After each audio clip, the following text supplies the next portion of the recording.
Graça e paz. E nesse vídeo a gente vai falar um pouquinho dos últimos dias, né, de Paulo ali na prisão e o que acontece com ele.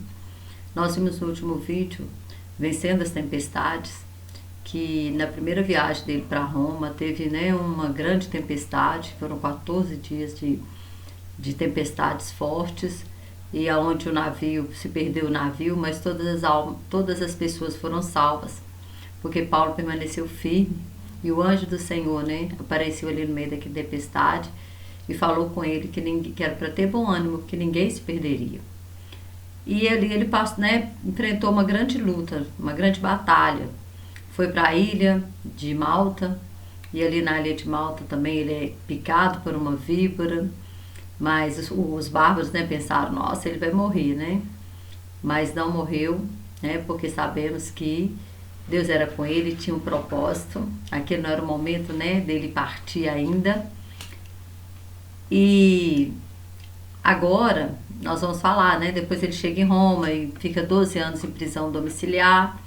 Essa foi a sua primeira prisão. E agora ele está, né, naquele período que Nero coloca fogo em Roma e ele acusa os cristãos.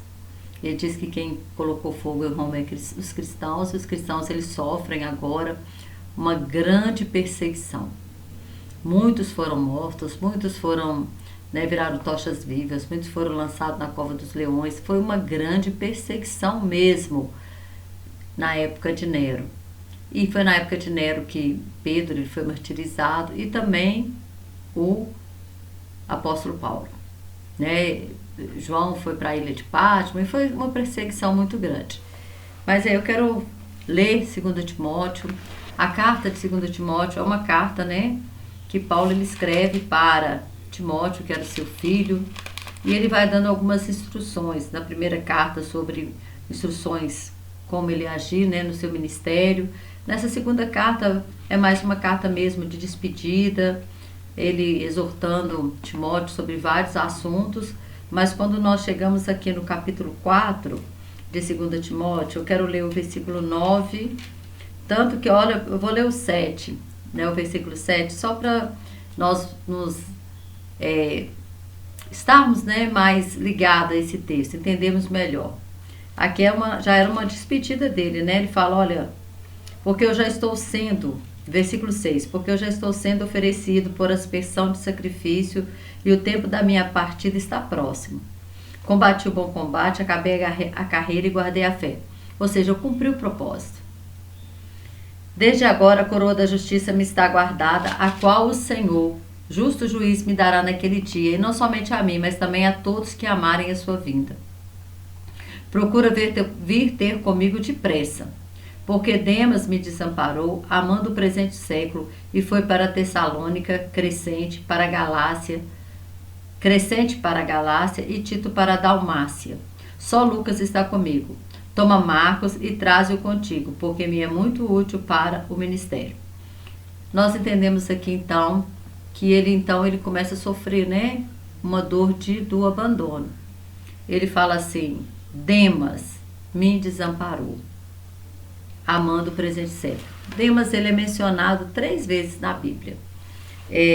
Uma vez ele é mencionado em Gálatas 4:24, onde só fala Demas saúda, né? Em Filipenses 1:24, que ele é chamado de cooperador. Aqui ele é chamado de cooperador de Paulo, né? Cooperador. E em 2 Timóteo agora 4:10, que fala Demas me abandonou. Todo mundo tem um Demas, né, na sua vida. Todo mundo tem alguém que às vezes na hora que você mais precisa, aquela pessoa ela dá para trás. Ela te abandona, te desampara. Mas nós não podemos estar amparados nas pessoas. Nós temos que seguir em frente, independente de todas as coisas. Quando nós lemos Jesus também, nos seus últimos momentos de vida, deixa eu achar que está em Lucas. Aqui em Lucas fala que Jesus ele estava sendo aclamado por uma grande multidão ali no Monte das Oliveiras. E ele tinha saído de Betânia e ele estava, na verdade, entre o Monte das Oliveiras e o Calvário, né? E o Getsemane. Aqui nesse período ele estava de 5 dias antes da sua morte. quando ele dá essa entrada dele em Jerusalém. Essa entrada triunfal que fala, né? Mas aqui eu abri errado aqui. É Lucas, eu abri João. Só um segundo que eu vou achar aqui. Lucas 19, o 39. 19. Eu vou ler o 39 até o 44. O 38. Bendito o Rei que vem em nome do Senhor, paz nos céus e glória nas alturas. Aqui havia uma grande multidão. Uma multidão que seguia ele, uma multidão que o encontra no Monte das Oliveiras. Mais precisamente, esse fato aqui acontece depois da ressurreição de Lázaro. Lázaro, ele ressuscita, logo depois, né? Não logo depois, mas 1 ou 2 dias depois, aquela multidão, quando viu Lázaro ressuscitar, muitos creram que Jesus era o Messias. Por quê? Porque a ressurreição de Lázaro foi um milagre messiânico. Mas o que é isso, messiânico? Porque eles acreditavam naquela época que até 3 dias a alma do morto ficava perto do corpo. Então eles achavam assim que se alguém ressuscitasse, alguém fosse ressuscitado até 3 dias após a sua morte, é porque a alma estava ali perto. Então assim, um profeta poderia ressuscitar, um homem de fé, como aconteceu no Velho Testamento, que Eliseu ressuscita o filho da viúva de Sarepta, Elias, né? Ressuscita o filho da viúva de Sarepta, Eliseu, o filho da sunamita. Então, já havia acontecido ressurreição. Só que ressurreição de um morto de 4 dias, nunca. Isso era... Então, os fariseus falaram, como nós vamos reconhecer o Messias? Então, eles criaram três milagres messiânicos, e esses eram um deles. Porque só Deus poderia ressuscitar, porque eles acreditavam, então, que a alma já tinha ido embora. Que não tinha como mais um morto de 4 dias voltar à vida. E aí por isso Jesus demorou. Às vezes nós vemos o texto e não entendemos por que Jesus demorou tanto para ir ressuscitar Lázaro. Se ele amava Lázaro, né? Ele ficou sabendo e ainda onde ele estava, ele ainda ficou mais 2 dias onde ele estava para depois ir. Por quê? Porque era esse milagre que ele faria. Era um milagre messiânico. Então a multidão, ela estava eufórica, estava, né, aclamando Jesus mesmo como o Messias. E aí o que acontece aqui? Ele vem, né, sobre aquele jumentinho e eles colocando as folhas ali. E aí no verso 38 diz, né, bendito o Rei que vem em nome do Senhor, paz nos céus e glória na terra. E disseram-lhe, dentre a multidão, alguns dos fariseus, Mestre, repreende os teus discípulos. É tão interessante, né? Olha para você ver, alguns dos fariseus chamando Jesus de mestre. Pura hipocrisia, né? Porque eles não achavam que Jesus era mestre, para eles Jesus era um charlatão, né? Eles não reconheciam isso nele. Repreende os teus discípulos. Respondeu-lhe dele, digo-vos que se estes se calarem, as próprias pedras clamarão. E quando ia chegando, vendo a cidade, chorou sobre ela. Ou seja, havia uma grande multidão ali, elogiando, gritando, muito barulho, vamos assim dizer, né? Muita multidão falando, palavras de glorificação para Jesus. Mas Jesus em si, ele sabia o que o estava esperando. E ele não chorou por ele não, ele chorou por Jerusalém. Ele chorou por causa daquelas pessoas. Olha o que diz. Ele continua, e quando ia chegando, vendo a cidade, chorou sobre ela, dizendo, se tu conhecesses também, ao menos neste teu dia, a que a tua paz pertence, mas agora isso está encoberto aos teus olhos, ou seja, vocês não estão enxergando. Porque dias virão sobre ti em que os teus inimigos te cercarão de trincheira, e te sitiarão, e te estreitarão de todas as bandas, e te derribarão a ti e aos teus filhos que dentro de ti estiverem, e não deixarão em ti pedra sobre pedra, pois não conheceste o tempo da tua visitação. Ou seja, eles estavam ali clamando Jesus como rei, e Jesus estava chorando porque eles não reconheciam Jesus como rei. Essa multidão estava ali aclamando Jesus como rei, buscando o benefício dela mesmo, mas na verdade os olhos delas estavam encobertos, elas não estavam enxergando que Jesus era o rei, porque 4 dias depois elas estavam lá né, gritando. O que que elas estavam gritando? Crucifica-o, crucifica-o. Então, Jesus, ele sabia, por isso Jesus, ele chorou. Ele chorou porque ele falou assim, eles estão me louvando, eles estão gritando que Hosana, bendito que vem em nome do Senhor, mas eles não estão enxergando que eu sou o Messias. Eles não estão enxergando a obra que eu vi fazer. E eles não reconheceram o dia da sua visitação. Então Jesus aqui também estava como... Por que eu estou falando dessa parte de Jesus? Porque ele estava como Paulo. Só que Paulo estava ali na prisão. Jesus estava aqui, né, sabendo também que ele seria morto. Como Paulo também estava sabendo que ele seria morto. E como Paulo, ele foi abandonado, Jesus também foi abandonado.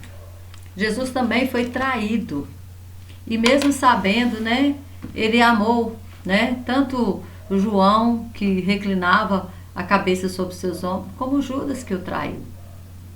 Ele amou Judas, e ele amou Judas até o fim. Porque quando Judas vai traí-lo com um beijo, ele fala que veio amigo. Jesus não era hipócrita, não. Jesus estava dando uma oportunidade para que Judas, ele pudesse pensar no que ele tinha feito, ele pudesse haver arrependimento.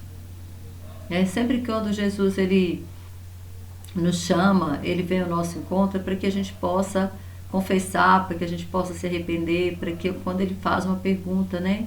Quando Deus fala com Adão, onde você estava, Adão? Claro que Deus sabia onde Adão estava.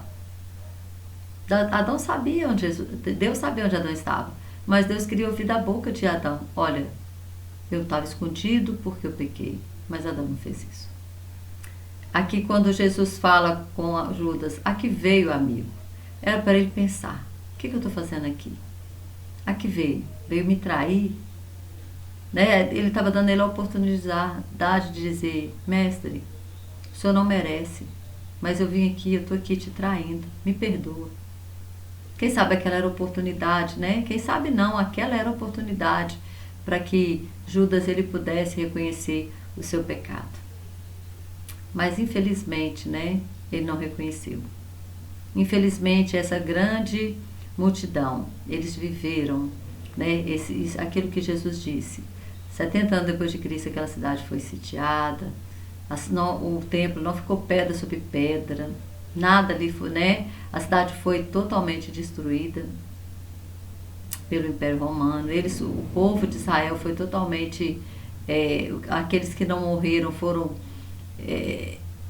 dispersados, né, por várias partes do mundo, principalmente pela Europa, que estava mais perto.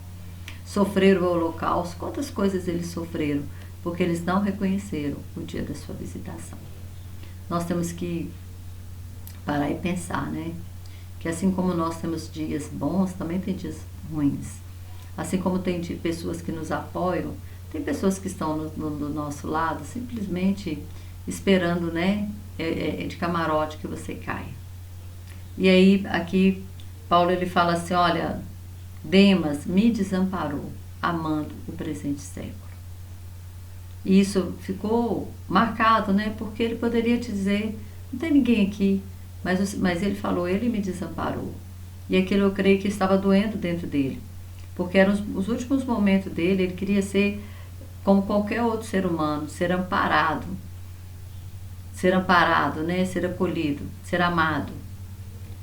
Eu ouvi não sei se foi um documentário, se eu li, que a pessoa, quando ela está no corredor da morte, na última semana de vida, que o cabelo dele vai ficando branco de uma tal forma, porque ele fica desesperado. Porque a pessoa, ninguém quer morrer. Nós sabemos que o apóstolo Paulo, ele falou, para mim o viver é Cristo, morrer é lucro. E verdadeiramente para nós é, para quem tem o Senhor, viver é Cristo, morrer é lucro, esse mundo não tem nada para nós não. E nós vemos Paulo, quanta perseguição, quanto sofrimento ele passou. Mas ele estava dizendo aqui, né, ele estava triste. Nós podemos ver que nesse momento ele sofre a dor do abandono e a dor da solidão. Porque ele fala, vem depressa, porque só Lucas está comigo. E outra coisa, nós vemos aqui ele falando assim, traze contigo a João Marcos.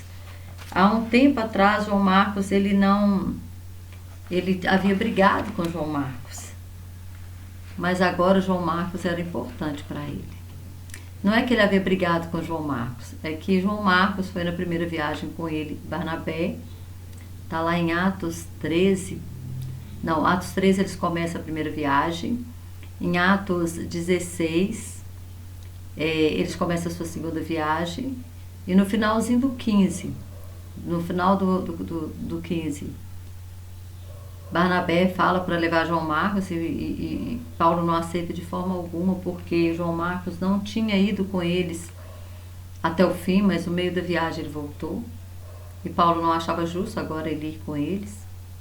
E aí Paulo vai para um lado com Silas e Barnabé vai com João Marcos para outro. O reino de Deus ganhou. Mas agora nós vemos um Paulo, né, transformado, um Paulo mudado. Porque agora ele fala, traz contigo João Marcos, ele me é muito útil ao ministério. João Marcos era muito novo nessa época que ele, das viagens. Talvez a imaturidade, né, fez com que ele temesse os perigos da viagem e ele quis voltar. Mas agora ele já estava mais maduro e Paulo também estava mais quebrantado. Mais quebrantado. Ele fala, traze contigo a João Marcos, porque ele é muito útil ao evangelho. Então, o verso, nós não podemos, né, nos focar, né, nos dimas, nós não podemos nos focar nos dimas, nós não podemos nos focar em pessoas que nos decepcionam, que nos abandonam, que nos deixam na hora que a gente mais precisa, mas a gente tem que focar naqueles que estão ao nosso lado, naqueles que nos dão força, naqueles que caminham conosco. Aqui no capítulo, eu quero ler o próprio capítulo 4, do verso 16 ao 18, fala assim, ninguém me assistiu na minha primeira defesa, antes todos me desampararam. Tá vendo? Ele está falando o assunto. E quando fala assim, a boca fala que o coração está cheio. Então ele estava realmente sofrendo pelo abandono e pela solidão. Todos me desampararam. Que isto não lhe seja imputado. Mas o Senhor assistiu-me e fortaleceu-me, para que por mim fosse cumprida a pregação e todos os gentios a ouvissem, e fiquei livre da boca do leão. E o Senhor me livrará de toda má obra, e guardar-me-á para o seu reino celestial, a quem seja a glória para todo sempre. Amém. Glória a Deus, né? O que ele focou? Ele estava sofrendo, né? Todos me desampararam. Na hora que eu mais precisava, eles me desampararam. Mas eu cumpri o meu propósito. Né? Jesus ali, ele estava chorando no caminho, né? Do Monte das Oliveiras. Mas ele estava andando. Ele estava andando. Então, às vezes você está chorando, mas antes, caminhe. Cumpra o propósito de Deus na sua vida. Cumpra aquilo para qual você foi chamado. E ele está falando, eu fui libertado da boca do leão. Né? Eu fui esquecido, eu fui abandonado. Isso, né, muitas vezes é algo que nos paralisa. Só que nós não podemos nos paralisar por causa de qualquer outra situação. Qualquer outra situação. E aí no verso 21 ele fala, procura vir antes do inverno. Ou seja, ele estava num lugar, geralmente nessa época, as cadeias eram no subsolo, eram geralmente frias, úmidas, era calabouço, né? Úmidas, frias, não via ninguém, eles não viam a luz do sol e ficavam, além de ficar, né? Tinham que ficar com uma cadeia nos pés, além de preso, né? Não tá fechado, ainda eram colocadas cadeias, ou seja, eles não podiam se movimentar muito. Para Paulo, que já era uma pessoa doente, nós sabemos que ele tinha uma doença, porque sempre Lucas, o médico, estava junto com ele. Nós não sabemos o que, né? Ele fala que 3 vezes ele orou para que Deus tirasse dele, né, um espinho na carne. Mas o Senhor disse, a minha graça te basta. Ou seja, você vai continuar com esse problema, né? A gente não pode afirmar o que era, mas parece ser algum tipo de enfermidade, porque sempre ele estava, né? Lucas estava sempre junto com ele, e nós sabemos que Lucas era médico. E Paulo já tinha passado por muito açoite, Ele já tinha passado por 5 açoites. O açoite era um chicote de couro com ponta de osso, nas suas pontas, chumbo, que cortava a carne, cortava mesmo a carne. Então, muitos não aguentavam um açoite. E o açoite, isso era um castigo judeu. E se desse 40 chibatadas na pessoa, nunca mais a pessoa podia sofrer esse tipo de agressão. Só que eles davam 39 em Paulo, 39, quer dizer, você pode ser açoitado de novo, e de novo, e de novo, e 5 vezes ele foi açoitado. Então, Paulo, ele devia ter dores horrorosas no seu corpo, mas ele levou até o fim. E o Evangelho, através dele, nós temos uma riqueza muito grande, que são as 13 cartas que ele deixou aqui no Novo Testamento. Fora, né, grande parte de Atos, que lá foi escrito por Lucas, mas é Lucas relatando a história de Paulo, a história da conversão, a história das viagens, é Lucas relatando tudo isso. Então ele deixou uma riqueza muito grande para nós. Ele visitou os 3 continentes que tinham na época, que eram descobertos na época, né? Europa, Ásia e África. Ele pregou em mais de 27 cidades. Você fala assim, ai mãe, isso é fácil. Fácil hoje, né, que tem avião. Naquela época, nenhuma bicicleta tinha. E ele pregou através dele, na época dele. O Evangelho chegou até os confins da terra, naquela época. Hoje não, hoje nós temos muito mais, né? Temos mais continentes. A América mesmo foi descoberta, né? O Brasil, 1500 anos depois de Cristo. Então nós sabemos que Paulo, ele trouxe uma grande riqueza para nós. E que nós possamos seguir esse exemplo. Esse exemplo que mesmo no momento nos seus últimos momentos, nos seus últimos dias, dentro de uma cadeia, abandonado, ele nos fala assim, olha, o Senhor me amparou. O Senhor me livrou de toda má obra e ele guardar-me-á para o seu reino celestial. Ou seja, o Senhor é comigo. O Senhor é comigo. Às vezes as pessoas podem nos abandonar, mas Deus jamais nos abandona. Amém? Espero, né, que essa mensagem, que esse vídeo tenha te abençoado e que Deus continue te abençoando. Em nome de Jesus. Amém?